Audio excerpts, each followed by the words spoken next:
Please use the timestamps of this video to your viewing advantage. We have a question here. It says in the diagram, the graph of f is equals to 10 of x minus 45 degrees is drawn. For x is an element of negative 90 until 180 degrees. So 6.1, they say now, write down the period of f. So with the period now, for f, we know it will be our tangent divided, period for my tangent, basically. It will be 180 divided by my frequency. And then since I have now a frequency of 1, my period is therefore 180 degrees. Right? Let's look at 6.2. So they say draw the graph. Okay, let me just write here. Draw the graph of g of x is equals to minus cos 2x. For the interval, x is an element of negative 90 until positive 1. So it's the same interval on the grid given in the answer book. Okay, we will just draw it here with this graph and just combine them. Show all intercepts with the axes as well as the minimum and maximum points of the graph. So this is basically a cost graph. As I said, before we can sketch it, we must know a few things. We must know what is the amplitude of this given graph. We must also know what is the frequency, and furthermore, the period. Sharp. So what is my amplitude? Let's start there. I need an answer from you guys. Okay, -1. -1. What is my frequency? Okay, 2. 2. Therefore, what will be my period? Okay, 180. Nope. Oh, yep. 360 180 divided by 2. by 2, 180. So we have looked at, now we are clear of that information. Another step that I want us to do, correlate us for the same interval, let us sketch a standard cos graph. So now if we say a cos of 0, we're going to have 1, and then a 90, 180, then we want now -90 on this side. So cos of 90 degrees will just be 0, and then cos of, so this is 1, right? This is -1, and then cos of 180 will be -1, and then cos of -90 will be 0. So basically, this is my standard cos graph. Let me just call it y is equals to cos x. So why am I doing this? I just want to, once you can understand this, it will be easy for me to sketch now my g of x that they are looking for. So let's not waste more time. Let's go to sketching. Okay, we read everything. Let's see where we're gonna start. So I like to start at 0. So here, by my standard cos graph, for cos of 0, what amount did I have? 1. So here's what's going to happen. Since now I have an amplitude of 1, amplitude of -1, rather, I am going to say now 1, ne, which is the point on my standard cost graph, multiplied by -1. So that's going to put me back in my negatives. So I'll have -1. And then I will say now 0 divided by my frequency of 2, and that's still 0. So basically, for 0 now, for 0 degrees, I will have a point on -1. So what I basically did was I referenced from my standard cost graph, yeah? Which is basically easy way to deal with this kind of thing. So let's go to now my cos of 90. So for my cos of 90, I know I have a 0, right? And then for that, what's this? 0, I'm going to multiply it by -1. That's still going to give me 0. But then now I will have it occurring at 90 divided by 2. Why? Because of my frequency now. Yeah? So basically my frequency tells me how many graphs can I fit in a period of 360 degrees. And in this case, it's saying I can fit 2 full cost graphs, right? So sharp. As I said, I'm going to have cos of 90 from my standard graph, which is 0. And then a 0 multiplied by -1, which is my amplitude, that's still 0. But then it will now occur at 90 divided by 2, which is 45. So here I am. Then we move to 180. So for cos 180, I have what? -1. So I'll have -1 multiplied by -1. That will put me back here at 1. Yeah? Up here in my positives. And then what occurs at 180 degrees, in this case, will happen at 180 degrees divided by 2, which is 90. So I will have a point here. So already you are seeing the pattern, right? So we can even kind of maybe try and extend this. So we know for 270, we're going to have 0. Then lastly, 360, we're going to have 1. And it's just going to look something like that. So yeah, sharp. After that, I know I'm moving at 270 on my standard cost graph.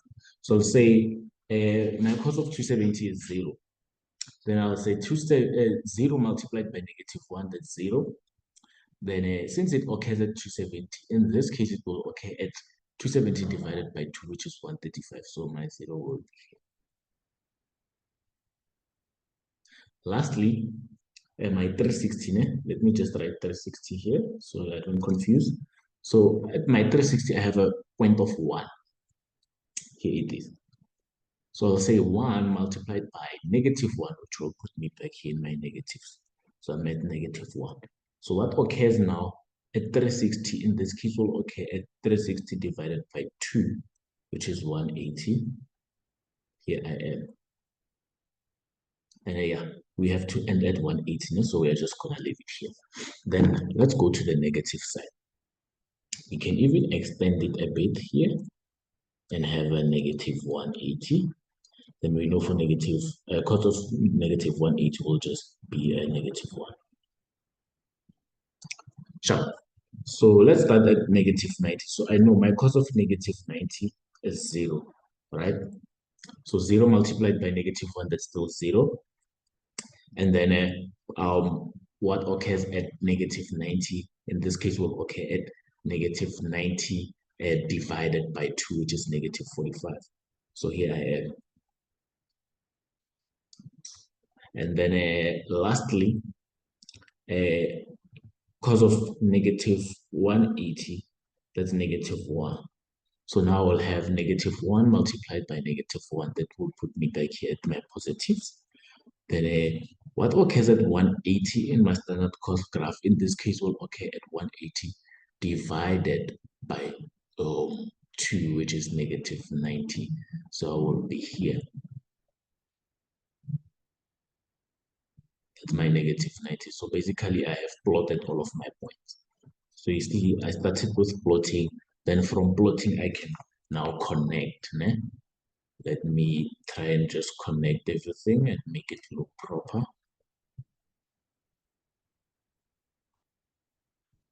So this is how my graph of g of x looks. Ne?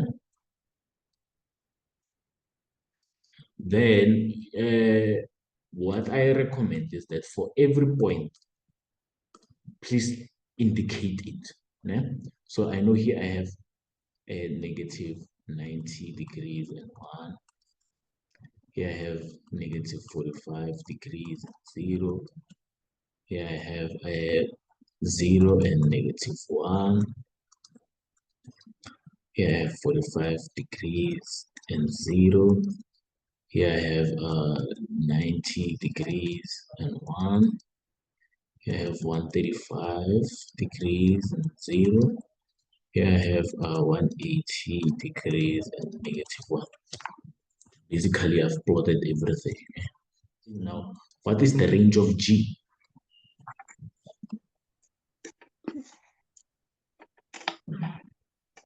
They're saying, what is the range of G?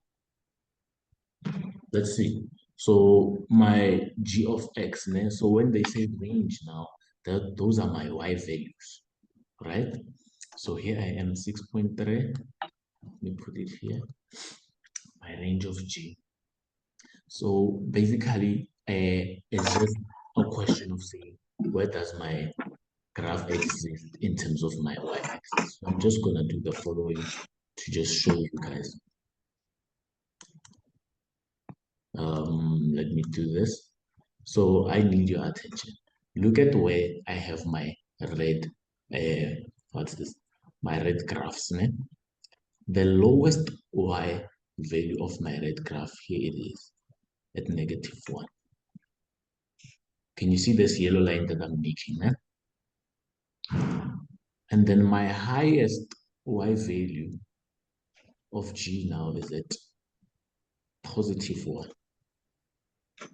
So this is where my graph exists in terms of y values. So now that's my range. We know this from functions.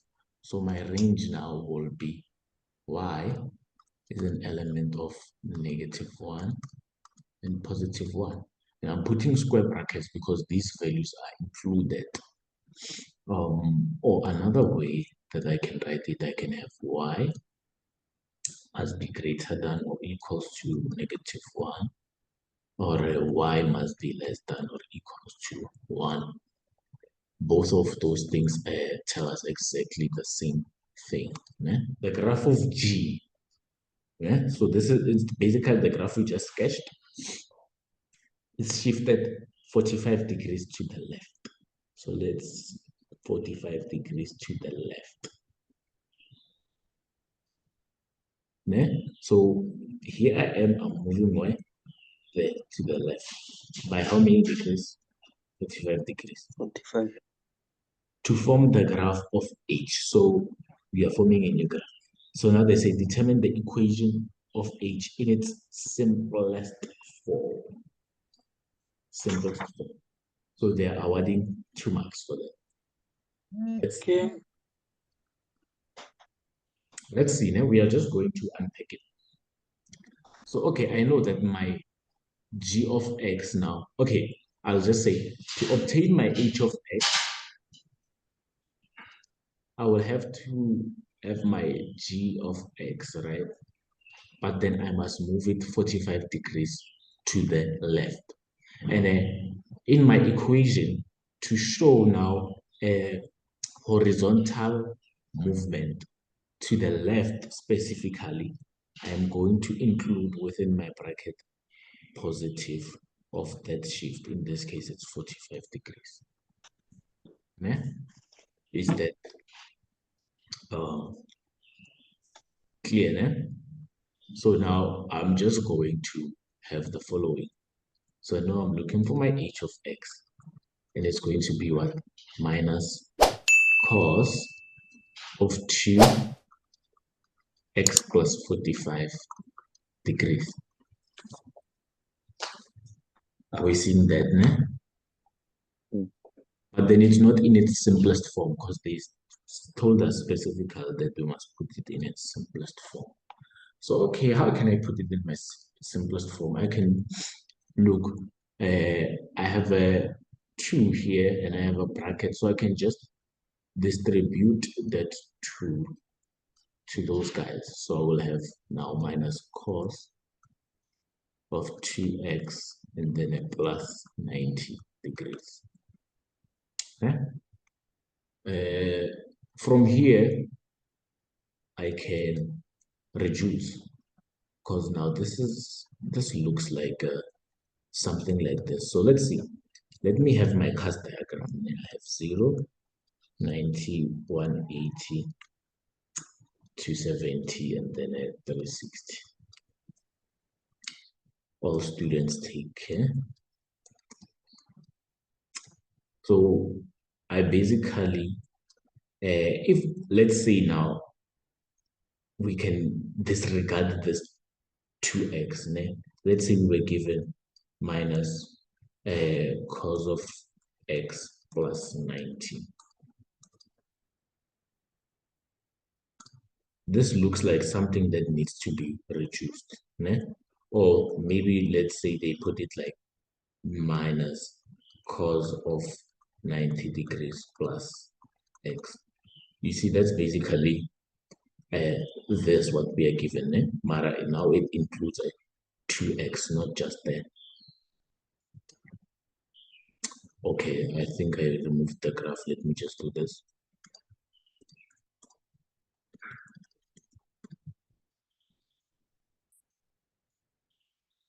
Sure. So here we are.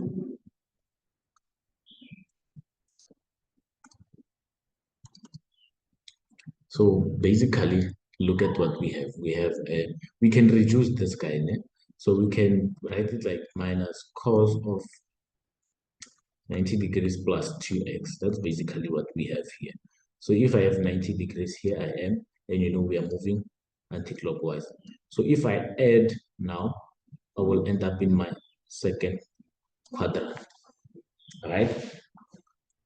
Sharp. So I have to reduce within my second quadrant. But then I know in my first quadrant, everything is positive. And then I am dealing with 90. Né? I'm dealing with 90. So, you know, with my 90, when I reduce, I'm going to have to use my co-ratios, right? When I reduce with my 90 and also my 270. So how will I reduce here, basically? I will just eventually reduce it to a positive sign of 2x. Because now, when we are here, in my first quadrant, everything is positive. And when I take it now from negative cos, and I take it to sine, my sign in my second quadrant is positive. So therefore, my simplest form has to be positive sine of 2x. So basically, my graph of each of x will just be positive sine of 2x. Use the graphs to determine the values of x in the interval minus 90 and minus 90. Oh, minus 90 and positive 90. So basically, let me show this. Yeah. So we are restricted to minus 90 as well as what? Positive 90. Yeah? So our answers should be within this interval that was given. Then let's see what are they requiring from us. Yeah? F of x now is greater than 1. Yeah? So my f of x, let's remember properly, is my tan graph that was given, okay? To be tan of x minus 45. So where is my graph now? Within this interval of minus 19, positive 90, greater than 1. And basically what they are saying remember from functions and inverses, when they say f of x is greater than 1, it's the same as saying y is greater than 1. So basically, where's my y values of x greater than 1? Eh? And as you can see now, within this interval here, my graph of x is positive here. Right one? So because here's my point of 1, and then I'm going upwards. But also I have an asymptote at minus 45. And then I must write this answer in terms of my y. That's the only place my graph of f is positive. So my answer will just be x now, must be in between. Okay, x must be greater than negative 90. We won't have equal to because they just said greater than, okay? So, but then because we have what's this? We have an asymptote at negative 45, then we know also my x must be less than negative 45. Or another way, I can just say x is an element of negative 90 with a curved bracket, not a square bracket, until negative 45 degrees. Here we are. To go. So now we are at 6.5.2. So let me just write it here. 6.5.2. What are they saying? So they are saying now within our interval. So let me just put it in again. Our interval. So also we are restricted now to putting our answers where minus 90 and positive 90. So here and then here. Remember that. 6.5.2. So now they want for where my values of x for basically where my graph of 2 cos 2x minus 1 will be positive. So first of all, you can see already we do not have a graph of 2 cos 2x. We have f of x, which is tan of x minus 45. We also have g of x, which is negative cos of x. Is that right? So now, before we can even try and look at our graph for the values, we must make this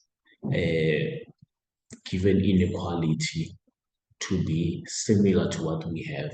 And as you can see, it's a cos of 2x. So we're most likely going to have to take it here, 2 negative cos of 2x to our g of x, right? So what can I do first? I can say now 2 cos 2x will be greater than positive 1. So I'm just taking 1 to my other side. But okay, so I can also divide both sides by 2. So this will cancel, then I'll have cos of 2x will be greater than a half. So I will have now minus cos of 2x. And also remember, whenever I multiply or I divide by negative, my inequality sign must change. So it must be now less than negative a half. So like I was just manipulating this given thing so that it can look like my g of x. So now basically what we have is my graph. We're looking for y values where x values where my graph is. My graph of g of x is less than a half, right? So where y is less than negative a half. So let's see where can we get there. Let's see where can we get there. So negative, let's look now between my negative 90 and positive 90. But then I want us to focus now within that block, within that restriction, let us look at now our x-axis going downwards. That's where I'm gonna have my negative y values. No? So where my y values are less than -1, negative a half rather, that's basically because negative a half will be somewhere, right? In terms of my y values. So for my y values to be less than negative a half, that means I'm going down now. So I'm going to -1, -2, -3, -4, -5, and all of that. Are you guys seeing that? Yeah? So basically, my negative half is here, right? Then in terms of my graph, now, those values of negative half will be somewhere here. Again, negative half, then a negative half. So I need to find the corresponding x values of these guys. And I'm only gonna find them here. All right? Only gonna find them there. Yeah? So as you can see, or my graph will be less than negative half within this guy, yeah? Where I'm coloring in. That's where my graph is less than negative half. Because I must go below.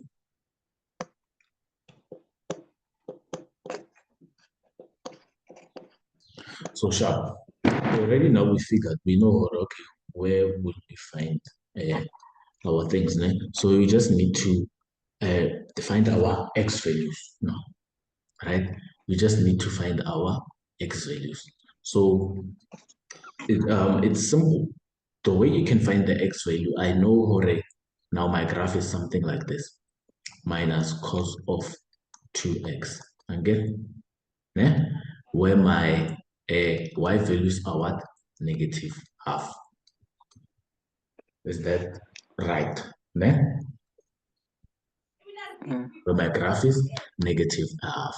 So also remember how we have the following. Ne? So I can start by multiplying both sides by positive.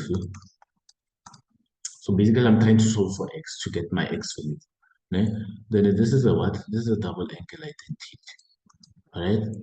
So when sharp, I can say now 1 minus 2 sine squared x is equals to half.